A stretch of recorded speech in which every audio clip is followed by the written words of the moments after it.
I don't know what cosmic being is playing his joke on me by putting this on my head at inappropriate times, but I'm kind of sick of it.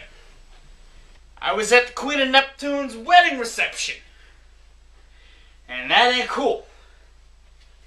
That ain't cool at all. Kind of in pain now. Ouch. Hello world of YouTube, and welcome to my Silversun Pickups discography review. I know I'm doing a discography review. It's been a while. It has been quite a while. This discography review kind of came about in the fact that I've really been listening to this band a lot, especially lately. I've been on a huge indie kick, indie rock kick, alternative rock kick, and as you guys know, if you saw my top 11 albums of the year last year, their record Neck of the Woods was my favorite album of the year, so I definitely have an interest in this band, and I was kind of interested in doing an overall review of their catalog. Plus, it was kind of requested by Blue Haze 54 on my vlog that I did when their last record came out. So I'm finally getting around to it, finally doing it, finally putting it up. This is the only part because they only have 5 releases that I'd be talking about: Pikel, Carnavas, Wound, Seasick, and Neck of the Woods. So it's a lot that I can do in a short review, but I can do it in a short one-part discography review. The door for doors is there because it fits. It's a nice natural place for it to be on the wall there instead of not on a door. But if you never heard of Silversun Pickups, they're a California-based indie alternative rock band who I feel like, and this is kind of how I would describe their sound to someone who's never heard them before, they're a band that's trying to take the way 90s alternative rock sounded and modernizing it. And a lot of people compare this band to sounding like the Smashing Pumpkins, and I definitely see that in certain aspects. But there's a couple of other acts that I'd also compare their sound to, especially with the first couple of releases. I love this band, I love the style, I love their singer, Brian Albert's voice. I love the way that they use a lot of walls of guitar. I love their use of reverb, and I love the way that they kind of mix everything together, especially since they've gotten better with each release at doing so. Now, while a lot of people kind of criticize this band for not being very ambitious or anything, I think that they're still a very solid, awesome rock band, and they have a really good catalog on their hands, and I definitely am excited to sit down and discuss it for you guys. Like I said, only 5 releases, so this won't take very long, but let's go ahead and get this thing started. Now, the first thing they released was an EP called Pikel, which came out in 2005, and this is actually the last thing that I listened to aside from Seasick, because I have songs from Pikel, but I don't have a whole thing, so I sat down and listened to the entire thing, start to finish, and I really dig this thing. It's not like Carnavas. I mean, it's comparable to it, but it's a lot rawer, and it almost sounds like a demo of just some songs that haven't been touched since. But there's a lot of stuff that they do on this thing that I'd like to see them do again. I like the rawness of this album, or of this EP. I can definitely tell that it's a first release with the way it's recorded, especially the drums. The drums sound a bit rougher than they do on the rest of their albums, and they're even not all that compressed, so they kind of sound a lot more in the back than on the rest of the releases. But this thing has a very intimate feel to it, and while they have softer songs that kind of bring the intimacy out in their later releases, this overall thing just sounds infinite, even if they're bringing some sort of energy to it, which isn't very present on this thing as well. This thing is very softer, a lot more softer songs, not as many energetic things going on, especially by the tail end of this thing, and they do stuff on this thing that they do throughout the rest of their career, but again, like, I wish they do more. Like, there's more noise on this thing than on the rest of the releases, like on Kissing Families and The Fuzz. The noise on there and on Comeback Kid are really well utilized, especially the intro to The Fuzz, which is my favorite song. I love the way that it kind of leads into it with the noise and everything, and then Brian's voice just kind of comes in as the instrumentation also does. And it all sounds very dry and bare bones. The reverb on this thing is very subtly used. Maybe a lot of plate verbs or small room verbs were used on this thing.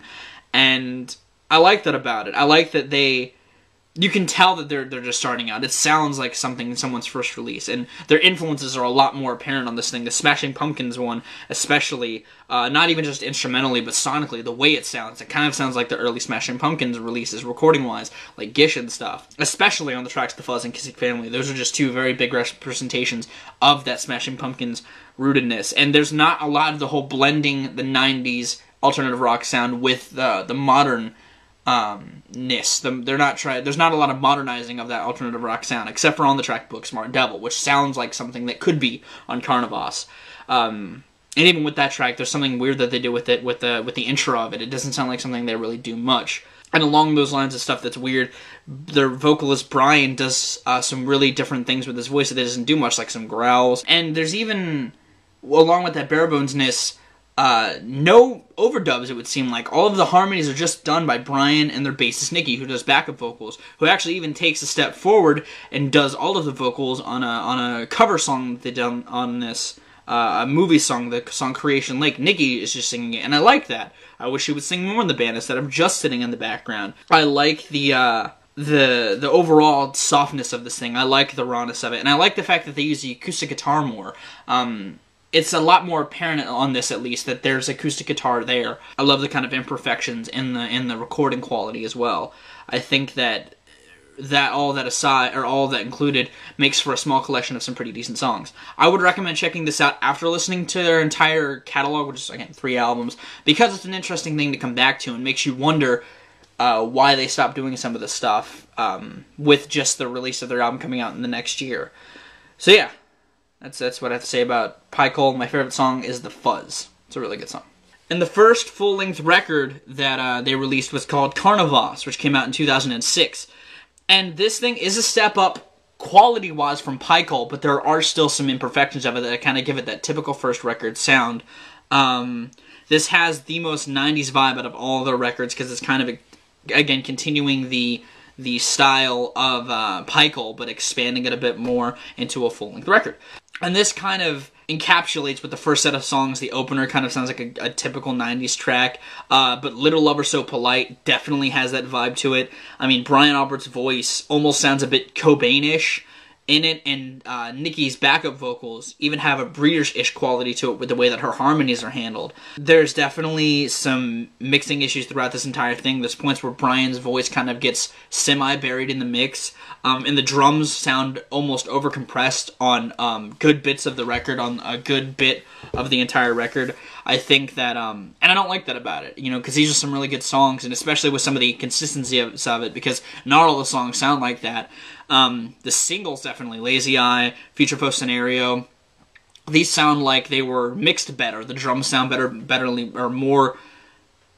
balanced. The drums don't sound overcompressed. They sound like they had more time taken to them than the rest of the record, which is kind of upsetting to me, because I like a good bit of this record. And I'm not saying the drum overcompression is a huge issue, but it's something that I took that kind of got me upset, especially when there's better mixed songs on the record. With that being said, I do think that this presents a good first record for the band, though, like in terms of how their sound is, how it's crafted, where they could potentially go, where they don't end up going but still have good songs. And I think that if you want to listen to this band, if you've never listened to this band before, I'd honestly start with Carnavas and just move my way through and then go back to Pycole, because there's some really interesting things on here that they don't do again. And I feel like if you were to go to those records and then come back to this, you may think differently about them, but I don't know. Maybe that's just me. And a lot of those tracks like that are... One of the epitomes of that is Rusted Wheel, which I don't like Rusted Wheel. I don't like the first half of it, but I love the second half of it, especially because they make the drum compression work for them. It almost gives it a trip-hop vibe, especially with the way the bass goes with it. And that kind of introduces the kind of drum-bass playfulness that the two instruments have throughout their catalog. Really, I feel like tracks like Future Post Scenario, Lazy Eye, and Common Reactor and 3 Seed are better representations of where their sound goes, but this record has good tracks throughout it either way. I think that while it has this kind of typical sound fare throughout the first half of it, it definitely gets a bit more ambitious by the second half. Lazy Eye, especially, which a lot of people praise, which it should be, because Lazy Eye is a really good song. I think that Lazy Eye is personally a good pop song. I think that Lazy Eye is well constructed and is a fantastically written song. I love the kind of progression to it. I like that there's not really much of a chorus. It just kind of comes and goes. It kind of just washes over you, and I love that about it. I like the fact that the drums are kind of ambiguous, and that you more focus on the vocals and the droning guitar that kind of enhances the monotonousness of the drums. And I love this record. I don't think it's not my favorite, but I love what is good about this record, because there are some flaws, but I think that what they came out with was a really good record. I think that they do the 90s vibe. They do the modernizing 90s vibe with tracks like Twinkles, which has a longer name, but I call it Twinkles, and Checkered Floor, which is another one of my favorite tracks on here. and has just a really good mix of where they could go. And the closer on this record is fantastic. Common Reactor is probably the best closer to any of the records. I love the fact, especially after it's coming from 3 Seed, which is a very soft song, kicking into another dancey song that has these very closer-esque overtones. It's talking about endings and all this sort of stuff, and has the best drone throughout the entire record. The guitar drone on that is awesome, and the end, the noise at the end is really good. I love Common Reactor. It's a good song. My favorite song. But yeah, that's Carnavas. Favorite song is Common Reactor. It's linked below. It's a pretty good record. And the second record they released was called Swoon, which was released back in 2009. And the production on this thing definitely ramps up. The overall sonic atmosphere of this thing ramps up. The opening of this thing, There's No Secrets This Year, which is my favorite song from the record, provides some stuff from Carnavas, but even more so, because there were some unsettling vibes throughout Carnavas at certain points that I personally wish were explored more, but are kind of explored more on Swoon, especially on There's No Secrets This Year. There's the underlying thing with the guitar, and I think it's the keyboard, and then the drums kind of enhance that as well. The drums overall on this thing are better. I like that the bass is heard more. The melodies sound poppier than Carnavas, but not in a bad way. This whole thing just sounds catchier from the beginning. It just sounds like a bigger record overall. And it sounds like they're trying to be a bit more popular, but I don't have a problem with that, because that's kind of what this band does. I like the bigger soundscapes. I like the fact that the harmonies from Brian and Nikki sound better. I like the strings. They make it sound more epic without making it sound cheesy. And that probably is the fact that, or it's probably helped with the fact that they're not using a whole lot of songs. The Royal We, It's Nice to Know, another long song, and Catch a Release are really the only ones I could think of that have the strings on them. Overall, this record just shows that the band is tighter, the grooves are better. The dubs on this aren't as obvious as they were on Carnavas. The dubs on Carnavas kind of sound a bit more obvious. And the 90s tracks aren't as prevalent. There still are some, like It's Nice to Know, blah, blah, blah, blah, blah, kind of has that, but that's really the only one I could pick out of that was strictly just 90s, that they weren't trying to modernize the 90s alternative rock sound. I love the overall just atmosphere that this album presents. I like the fact that they've just upped everything in a good way. I don't think that this album is perfect. There is at least one song that I think is kind of weird, and that's the song Sort Of. The song Sort Of is just a weird song. I don't like Brian's vocals on it, and the guitar flutter that's in the opening. But I do like the way that the drums and bass, again, work with each other. Those two elements of the band, I think, consistently are great. The bass and the drums and how they play together. And I love that the drums, because it's also on tracks like Growing Old is Getting Old, and I love how the drums do a lot more traveling. Like on Surrounded, There's No Secrets This Year, and on Sort Of, they do the traveling thing again. It's not just a lot of hi-hat and snare and kick like it is on Carnavas, and even on this record, and on the next record. I like that the drummers being more ambitious and doing new things with this kit. I like the fact that the synths are more prevalent. They were on Carnavas, but in very small spots. And they sound better, richer, and they sound more prevalent. They're more in the forefront on this record, and I like that about it.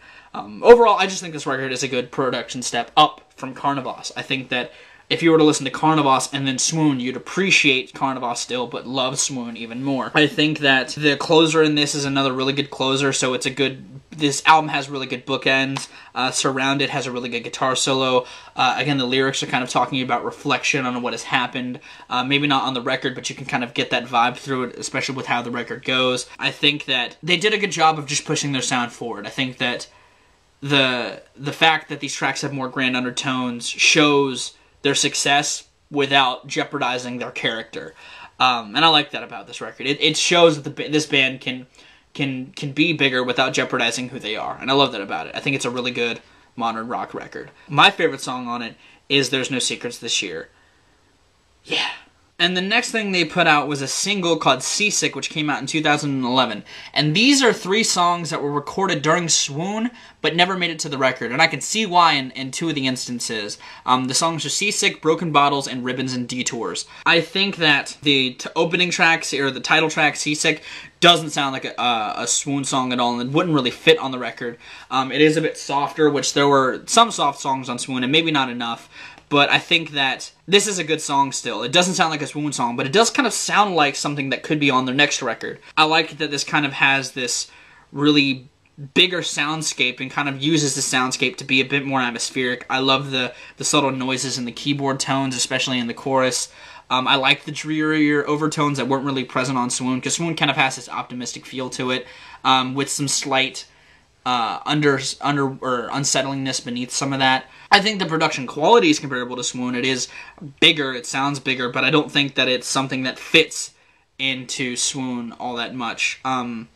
I do think that this song is great. It's not my favorite, though. I think that the band sounds great, and I think that it's a good offcut, at least. I think the reason why it was left off of Swoon would be because it doesn't sound like the rest of the record. The second song, Broken Bottles, it sounds a bit more like a Swoon offcut. Nikki's vocals in the chorus are pleasant, or like the little oohs she does, or whatever noise that she makes.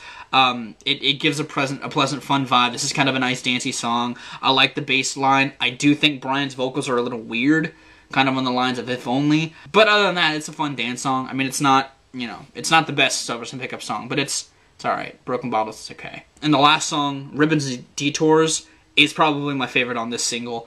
I like the, again, grand atmosphere, but it's very spacious and bare. It's spacious, but it's bare. Nikki sounds great when she's singing.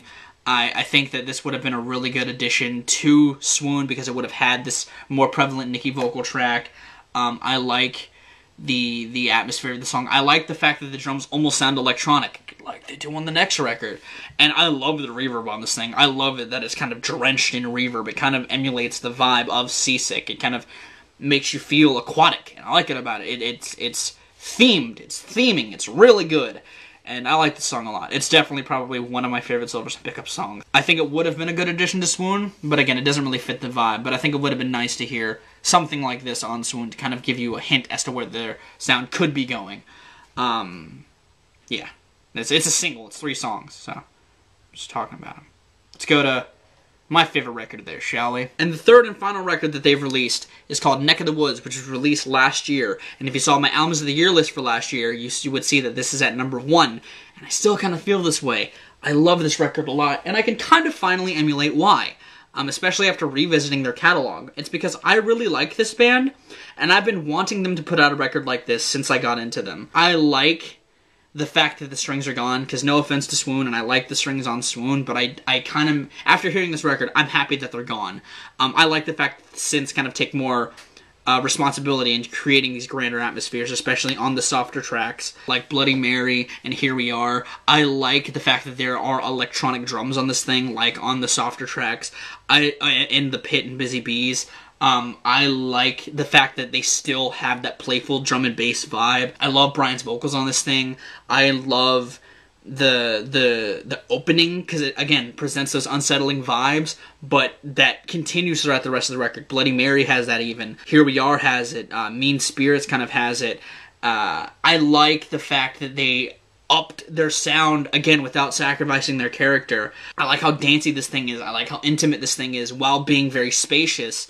I think that this record is my favorite because I've wanted this record from them, and I got it, and I love it. I like the overall Silversun pickups-iness this record has while changing it up. You know, I like the bass lines on Make Believe and Busy Bees, and on Simmer. I like the very hooky choruses of The Pit and Bloody Mary. And Gun-Shy Sunshine. I feel like the closer on this thing isn't their best, but I think that it's still a pretty good closer. I like this thing overall. I think that it